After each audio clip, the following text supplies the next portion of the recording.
é um recado do governo de Mato Grosso. Olha, são 7 horas e 26 minutos, nós estamos de volta e estamos recebendo aqui a Ellen Camargo, que é analista do Centro Sebrae de Sustentabilidade. Ellen, bom dia, bem-vinda, querida. Bom dia a todos que estão ouvindo aí a Rádio Jovem Pan.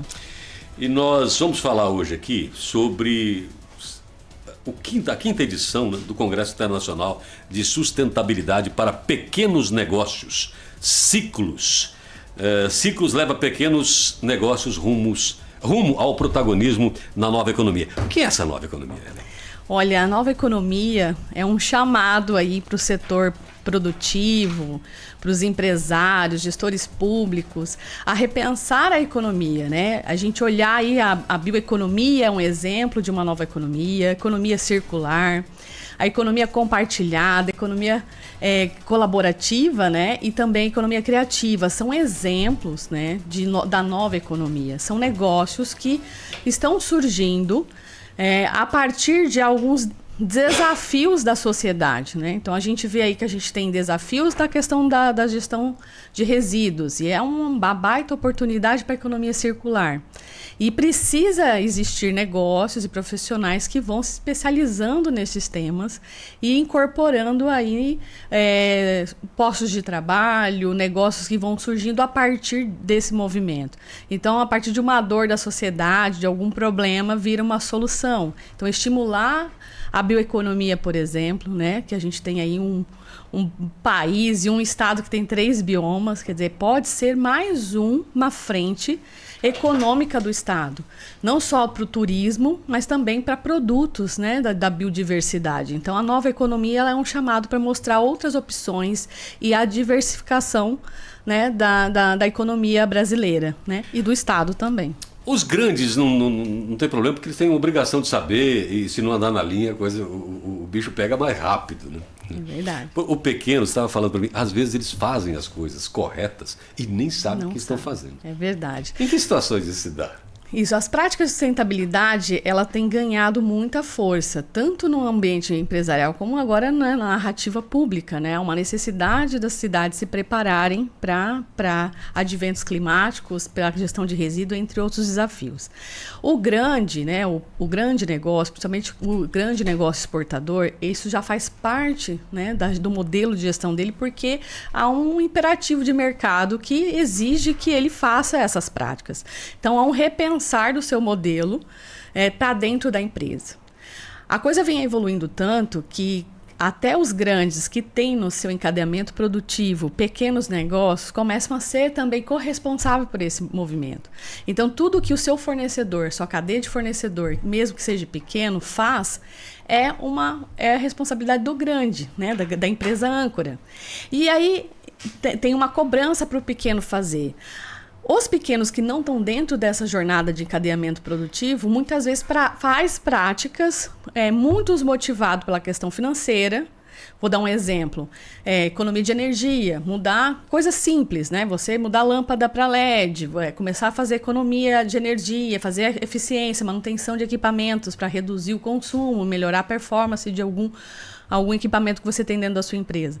Isso, a médio e longo prazo, gera um resultado financeiro significativo, porque energia é um dos custos maiores que as empresas têm. Então, o empresário ele enxerga isso como só um fator financeiro, mas é uma boa prática de sustentabilidade. Você vê já alguns negócios fazendo gestão de resíduos, principalmente no setor de alimentos e bebidas, restaurantes, porque a legislação municipal pede. E ele não enxerga aquilo como uma boa prática de sustentabilidade. Ele consegue só perceber que ele está cumprindo uma legislação, uma orientação do órgão regulatório.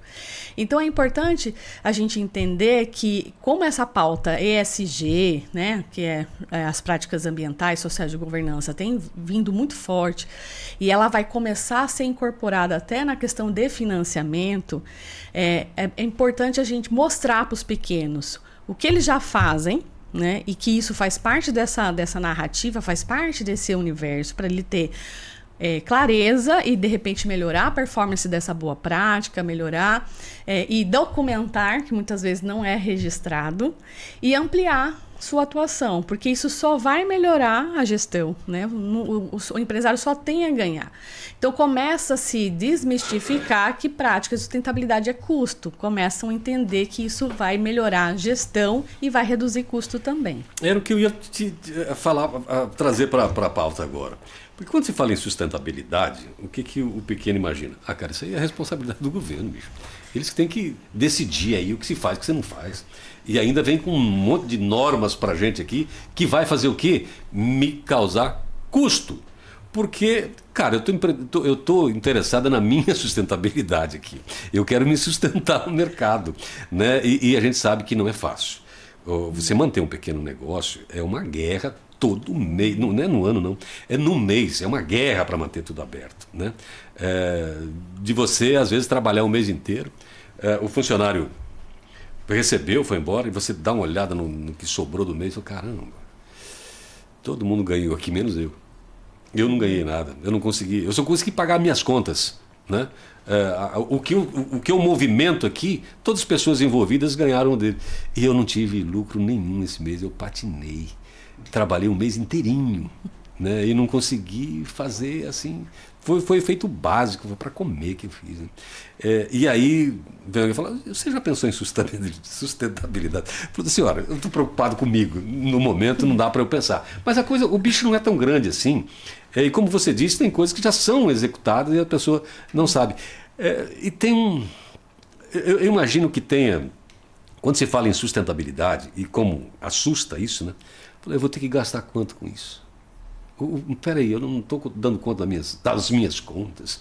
E agora mais isso, deixa mais para frente. Depois a gente vê, né? Que já é um avanço de uma negativa imediata que você tinha alguns anos atrás. Sustentabilidade, dá licença, cara. Isso aí não é assunto de empresário, não, isso é assunto de político. Como trazer essa galera para dentro e para saber exatamente do que nós estamos falando? Exato. Esse entendimento, ele ainda acontece, só que em um menor número. Né? A gente percebe que os empresários, eles já vão migrando para um outro entendimento. Ele ainda existe, né? Esse olhar, mas como assim? Eu vou praticar sustentabilidade? O que é, né? O que é isso? E como que isso pode melhorar a minha empresa? Eu não quero ter mais custo, eu tenho tantas premissas, tantos problemas para gerenciar, mais um que você quer me trazer? A gente escuta isso do empresário. E quando a gente começa a dizer para ele, planejamento estratégico faz parte da governança, é sustentabilidade. Ele é o G do ESG. Quando a gente mostra para ele uma boa gestão financeira, faz parte da sustentabilidade, porque eu estou no pilar econômico e também estou no pilar da governança.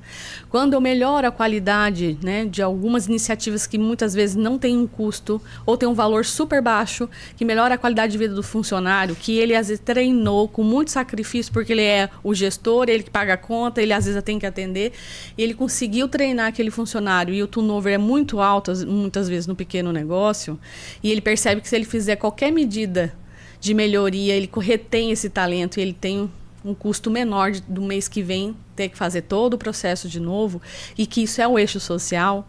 E quando ele percebe que ele pode economizar energia, o resíduo pode virar até um valor agregado para ele, mesmo que pequeno, que pode ser o café da manhã do mês, dos aniversariantes da empresa dele, ele começa a perceber que pequenas ações vão impactar na gestão dele, sem falar que ele ressignifica o negócio dele para o cliente, para o fornecedor, aqueles que têm anseio em fazer parte do encadeamento produtivo, fornecer para grandes empresas. A gente tem conversado com muitas empresas grandes, o Sebrae, a gente atende o pequeno, mas o grande faz parte do nosso relacionamento, justamente porque os grandes vêm procurar o Sebrae, porque a gente tem a linguagem do pequeno, e eles estão com dificuldades de encontrar fornecedores que atendem minimamente os critérios de sustentabilidade. Então, quando o pequeno ele se adapta a isso e faz isso de forma organizada, ele cria evidências e se qualifica para ampliar até o seu mercado. Ele passa a fazer parte aí de um hall de fornecedores que vão fornecer para grandes empresas. Então, ele começa a ter uma sustentabilidade financeira. Então, quando ele começa a perceber isso, ou pequenos que têm anseios de exportar, né? É um pequeno negócio, mas tem produtos que estão enquadrados em possibilidade de exportação, isso também começa a ser critério.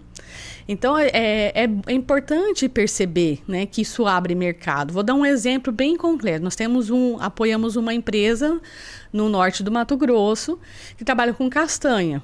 Eles fazem todo o processo de manejo certinho, né, dentro das questões ambientais, colocam lá a embalagem toda com layout de mercado internacional. E eles começaram a ganhar mercado internacional. Só que eles perceberam que o mercado estava cobrando, tá, bacana, vocês têm um produto da biodiversidade que tem manejo, tem rastreabilidade, tem trabalho social que envolve catadores de castanha, mulheres com trabalho social organizado dentro de uma política social, trabalhista adequada, porque tudo isso é perguntado para o mercado internacional. Mas estavam perguntando para eles como é que era dentro da empresa, se eles tinham boas práticas dentro da empresa. Eles começaram a perceber que eles tinham que começar a ter gestão de resíduo dentro da empresa, né? Fazer boas práticas para os funcionários e reportar isso no seu site, num tag do material que ia para o mercado. E nisso eles começaram a ganhar espaço, porque eles passaram a fazer vínculo com os objetivos do desenvolvimento sustentável, mostraram como o negócio dele contribuía para a agenda do clima. Eles começaram a agregar valor às práticas que eles faziam. Então, ele refina o repertório. Então, de repente, o empresário está lá fazendo uma boa prática de gestão de resíduos, o negócio dele contribui para a agenda climática minimamente, mas contribui. E ele não consegue organizar e perceber isso e reportar isso de forma adequada. E isso pode agregar valor para o negócio deles. Foi o que aconteceu com essa empresa que a gente apoiou, da castanha. E eles começaram a ganhar tanto espaço que eles estão já com agora uma filial lá em Miami, nos Estados Unidos. Então, eles começaram a abrir mercado a partir das práticas, porque quem consome o produto enxerga valor. Outro exemplo, pousadas que a gente atende, né? Pousadas no Pantanal, até para o advento que o Pantanal passou. O gringo, né? O estrangeiro, né, que é o cliente, né, em grande parte dessas pousadas, eles querem entrar na pousada e ver, bacana, eu estou vindo aqui ver um cenário natural, né, estou vindo conhecer o Pantanal. A pousada que eu estou me hospedando respeita esse ambiente? Ela faz gestão de resíduo? Onde é que vai o resíduo dessa pousada? Essa pousada está economizando água, porque a água é uma questão importante para o Pantanal. Então, o cliente, né, principalmente o estrangeiro, que já tem essa visão crítica, ele olha para o negócio e fala assim, poxa, eu quero me hospedar numa pousada que vai manter o Pantanal vivo. Então, eles gostam de pousadas de pequeno. Muitas vezes, alguns escolhem grandes redes, mas eles fazem questão de ficar num negócio local, conhecer o dono do negócio, conhecer a comunidade. Isso é um valor. Então, o Sebrae, ele contribui para o negócio se adequar em boas práticas, agregar isso no negócio e também ressignificar isso no mercado. Então, essa pousada ela passa a ter um diferencial e começa a atrair mais público, né, mais cliente estrangeiro e brasileiros também que começam a olhar isso. Isso que eu ia te perguntar. Com mais critério. O brasileiro passa a ter há pesquisas, né, do Instituto Ethos, pesquisa, né, do Instituto Acatu, né, de consumo consciente, que mostram que nos últimos 10 anos a visão crítica do brasileiro para consumo de produtos sustentáveis aumentou. Ainda é baixo se comparado com alguns outros mercados, como o mercado japonês, mercado europeu, até o próprio americano, mas aumentou. E essa é uma tendência. Nós estamos recebendo aí gerações que estão começando a ganhar poder de consumo, que isso é uma questão, né? Sustentabilidade é uma questão. Eu curioso para saber da idade. Eu posso até errar, mas eu vou apostar aqui que os mais jovens são mais engajados nessa questão do que os mais velhos. Eu acho que porque isso também tem um papel da educação. Acho que, né, na época dos nossos pais, né, não se falavam tanto, né, da questão da temática de sustentabilidade. A minha geração ouviu muito pouco na escola. A geração de agora ouve mais. Então, eles começam a ter uma massa crítica com relação a isso, né? Tá, eu vou comprar essa camiseta, veio da onde? Quem produziu? Eles gostam de saber. Então, eles querem estar engajados em alguma causa. Então, é importante. A marca tem que ser ativista em alguma causa. Eles têm essa relação, né, de propósitos, né? Vinícius. Bom, bom dia, Ellen. Obrigado pela tua presença aqui, pela aceitação do convite. É um prazer poder conversar contigo aqui sobre esse tema, né, que é muito, muito bom. Parabéns aí à pauta, né, que é a definição da pauta. Bom, o que eu quero te perguntar, você já falou do potencial de mercado, né? Ou seja, não vejam como custo, vejam como investimento para acessar o mercado, né? Você descreveu bem. E como é que nós estamos? Vocês têm algum diagnóstico aqui da economia de Mato Grosso e regionalizada? Como é que está a região metropolitana aqui, os municípios mais ligados ao agronegócio? Como é que nós estamos em relação à agenda ESG, né? ESG e especificamente a sustentabilidade? Justamente para entender melhor como é que isso está se dando dentro do universo dos pequenos, que é a atuação do Sebrae, nós realizamos uma pesquisa ano passado, né, que saiu no finalzinho do ano, quentinho, e esse ano a gente vai renovar essa pesquisa, que vai ser lançado também no final do ano de 2024. Uma pesquisa focada no recorte do estado de Mato Grosso, né? Nós lá do Centro de Referência faz pesquisa em âmbito nacional. A gente queria ter um retrato de Mato Grosso, como é que os pequenos estão praticando sustentabilidade. E a gente perguntou para diversos segmentos, né? Nos chamou a atenção que o comércio e serviço apresentou uma performance melhor em práticas de sustentabilidade. Então, a gente entrevistamos aí 1.607 empresários de todo o estado e faz uma amostragem por segmento, a metodologia, né? E aí a gente conseguiu identificar que 80% dos empresários realizam práticas e não sabem. Na pergunta, foi feito assim, você entende sustentabilidade? Você sabe o que é ESG? Você sabe o que é sustentabilidade? Você pratica? E, né, eles categoricamente falam que não. E aí começam a perguntar sobre práticas sem o título de sustentabilidade. Começam a perguntar como é que você faz com energia, com água, com resíduos, práticas com seus funcionários. Começa a fazer perguntas dos eixos de sustentabilidade, principalmente dos eixos ESG. E aí o empresário começa a reportar o que ele faz. E aí desses 80, 46 praticam de forma efetiva. Né? Os demais praticam de forma isolada, ou tem 22% não praticam realmente nada, né? Mas 46% praticam, e chamou a atenção, quase a metade dos empresários que afirmam que não fazem e não sabem. Isso chamou a atenção, porque reforça que a gente precisa trabalhar melhor o significado dessa agenda e desses exemplos, e como fazer ele perceber que aquilo é sustentabilidade e como ele pode aprimorar. Agora, o que apareceu é que são ações isoladas, né, muitas vezes não documentadas. Esse é um grande gargalo do pequeno. E é uma dor de quem está no encadeamento produtivo, porque precisa-se de evidências, são relatórios, são números, são dados. Então, o pequeno faz, mas ele não tem noção de quantos de resíduo ele conseguiu destinar para reciclagem, por exemplo, porque não é uma questão para ele não mede isso.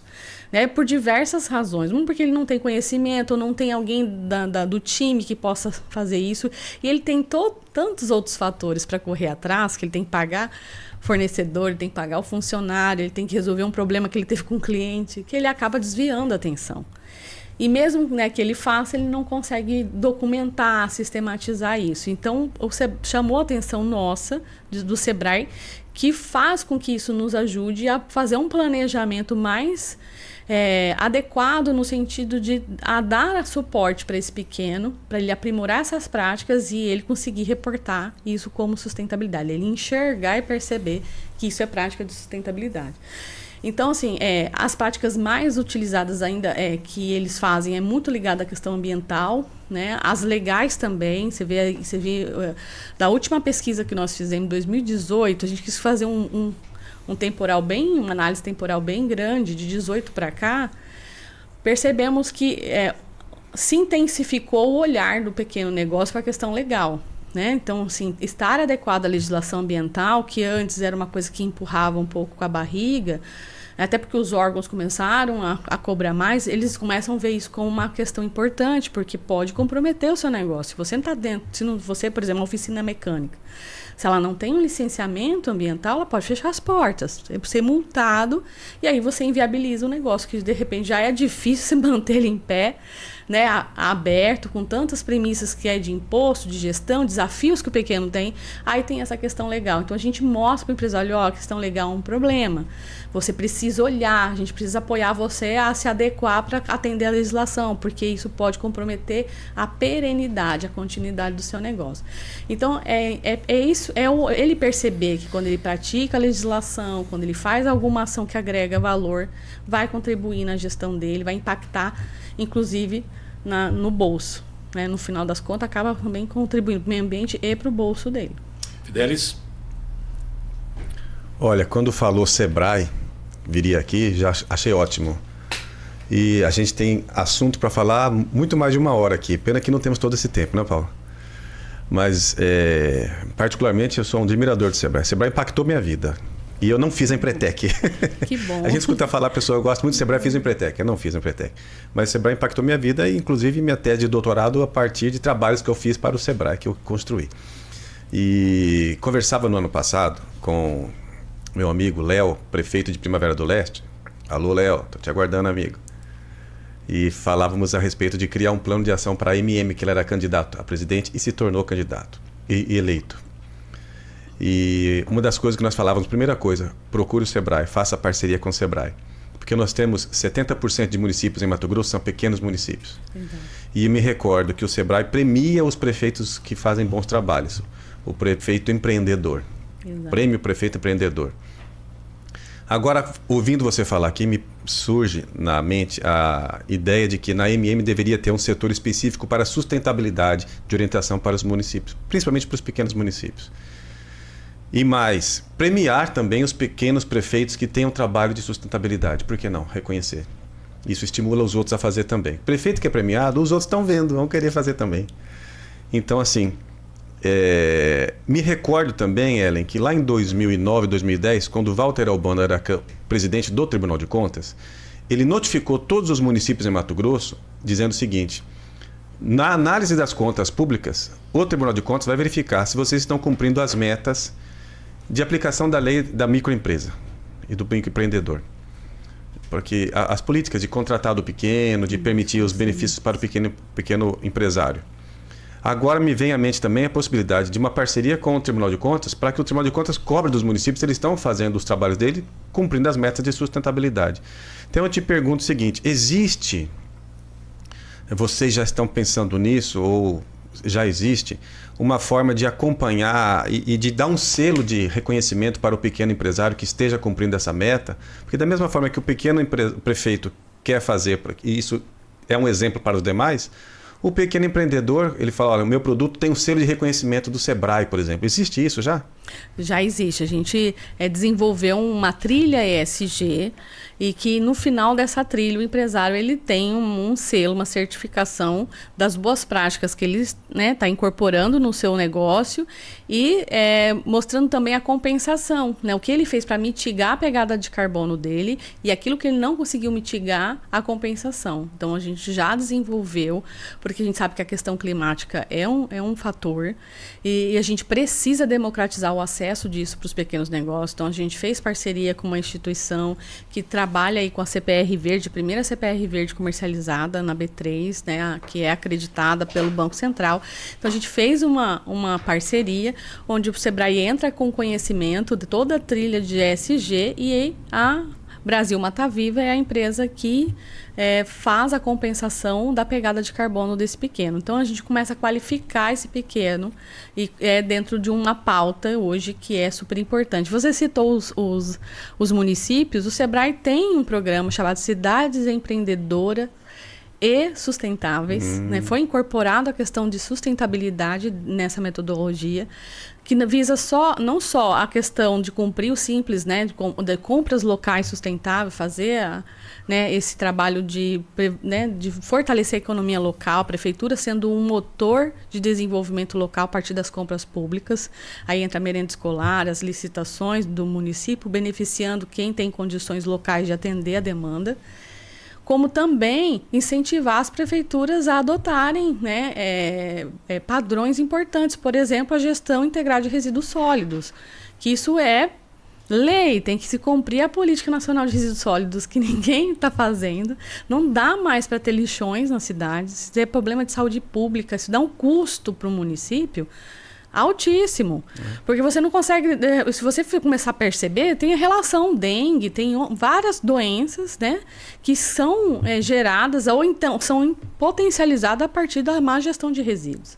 Então, os municípios precisam olhar para isso, trabalhar em forma de consórcio. Então, o SEBRAE, por meio desse programa, ele faz toda essa articulação e apoia os municípios, orienta os municípios a adotar essas práticas, né? E até mudou já o nome, hoje é Prefeitura Empreendedora, né? Justamente para fortalecer a gestão como um todo. E não a né? pessoa. Não a pessoa. Né? Mas, obviamente, que o prefeito ele é o protagonista, porque é ele que está na linha de frente com toda a sua equipe, do seu processo de gestão, e trazer um título desse de Prefeitura Empreendedora, né? Para o seu município é extremamente relevante. E apoiar os municípios no processo de adaptação climática, para que eles consigam também se antecipar de questões que podem vir a impactar aí e comprometer o município, que a gente está vendo aí um exemplo do Rio Grande do Sul, é uma pauta que está... hoje, é agora, não é daqui 30 anos, 20 anos, nós estamos vivendo isso já. Então é importante levar, né? Nosso papel do SEBRAE é, na medida da atuação do SEBRAE, como preparar os pequenos, né? Como preparar as prefeituras nesse contexto, né? E aí a gente olha muito as prefeituras por conta do ambiente de negócio, porque quando a prefeitura faz ações desse tipo, quando apoia, né, faz uma gestão assertiva dentro dos parâmetros da cidade empreendedora e sustentável, ele melhora o ambiente de negócio. Então, o nosso foco final é melhorar o ambiente de negócio para o pequeno. Então, essa parceria com as prefeituras são importantes por isso, a gente contribuir para que os pequenos negócios tenham um ambiente mais favorável para se desenvolver. Estamos com o final do programa aqui já. Com relação às prefeituras, olha, se levasse a sério a coleta seletiva de lixo, já ajudava bastante. Aqui, por exemplo, Cuiabá. A gente não vê falar... Qualquer município.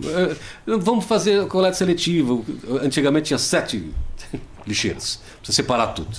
Passava um caminhão, levava tudo. No mesmo caminhão. Para o mesmo lugar. Agora, são 2. Passa o mesmo caminhão e leva os 2 para o mesmo lugar. Desculpa, mas está virando palhaçada isso já. E é uma coisa muito importante. Mas como a gente tem pouco tempo, queria que você falasse do quinto Ciclos. Exato. Então, data, local, inscrições, quem pode ir. Ok. Tudo isso que a gente falou aqui vai ser palco de discussão do Congresso Internacional, da 5ª edição do Congresso Internacional de Sustentabilidade para os Pequenos Negócios. Então, aqui é um convite para todo mundo que está nos ouvindo, que não... O evento, embora tenha voltado para o pequeno negócio, ele é para o grande, ele é para o pesquisador, ele é para o consultor, para o profissional da área de mercado que quer entender melhor sobre sustentabilidade, sobre práticas ESG, sobre essa questão do clima. Então, a pauta vai ser as novas economias, né? A emergência climática. Então, nessa edição, a gente vai estar mostrando exemplos concretos, diretrizes, né? Como isso está impactando a realidade dos negócios. O evento será no dia 24 e 25 de maio, das 14 às 21 horas, no Centro de Eventos do Pantanal. As inscrições gratuita, não é um evento para muitas vagas, então é um evento seleto, então corram para fazer as inscrições para garantir a sua vaga. A gente vai receber palestrantes assim de renome, a gente está recebendo, por exemplo, palestra magna, Manuel Manga, que vai falar sobre liderança evolucionária. Ele é dos Estados Unidos, Texas. Nós estamos recebendo a Denise Rios, que é uma das grandes CEOs e líderes na temática de sustentabilidade. Ela vai falar como as empresas precisam olhar isso de forma estratégica, entre outros palestrantes que vão trazer exemplos práticos, concretos, de como implementar a sustentabilidade no seu dia a dia e como isso pode ser um diferencial competitivo. Então, quem quiser fazer inscrições, entra no site do SEBRAE, sebrae.com.br, e clica lá Mato Grosso, vocês vão ver lá o banner do evento e vai fazer inscrição, ou pelo site do Centro SEBRAE de Sustentabilidade, que é sustentabilidade.sebrae.com.br. Por lá vocês podem fazer inscrição, é gratuita e assim o evento é imperdível, é uma curadoria muito bem feita de profissionais que vão aqui trazer informações de ponta. Então, quem quer se aprimorar né, se atualizar nesses temas da sustentabilidade, lá é o palco. Então estão todos convidados para fazer parte desses 2 dias de imersão, aprendendo mais sobre a sustentabilidade, como isso vai impactar no mundo dos negócios, no mundo profissional, né? É isso aí. 24 e 25? 24 e 25 de maio, no Centro de Eventos do Pantanal. Muito bem. Ellen Camargo, analista do Centro de Sebrae de Sustentabilidade. Muito obrigado.